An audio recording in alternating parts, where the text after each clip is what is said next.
Hello everyone, আসসালামু আলাইকুম। প্রকৃতির সাথে ইফতারি করার জন্য আজকে বাসা থেকে বের হয়েছি। পথিমধ্যে আমরা কিছু ইফতার সামগ্রী কিনে আবার গন্তব্যের উদ্দেশ্যে রওনা দিলাম।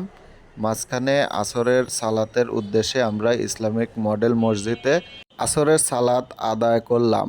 এখন আমরা উত্তরা গণভবনের পার্শ্ব রাস্তা ধরে পাটুল মিনি কক্সবাজার হালতির বিলের উদ্দেশ্যে রওনা দিয়েছি। পথিমধ্যে আমরা হালতির বিলে এসে পৌঁছালাম। প্রাকৃতিক পরিবেশে ইফতার মাহফিল করাই আমাদের মূল উদ্দেশ্য ছিল।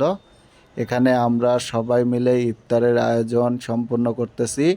সেতু ভাই, শিবলি সহ আমরা সবাই ইফতারির কার্যক্রম শুরু করে দিলাম। শেষবেলার সূর্য আমাদের কাছ থেকে বিদায় নিতে চাচ্ছে, কারণ তিনি জানান দিচ্ছে এখন ইফতারের সময় হয়ে গেছে। এর ফাঁকে সেতু ভাই আমাদের নিজের বাসায় তৈরি একটি শরবত রেডি করছে। প্রাকৃতিক শরবত বানানো শেষ হয়ে গেছে। এর মধ্যে ইফতারেরও বেশি সময় নাই, আমরা প্লেটগুলো সাজিয়ে নিলাম।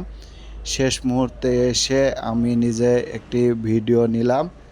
এখন আজান দিচ্ছে, আমরা সবাই ইফতারি শুরু করব।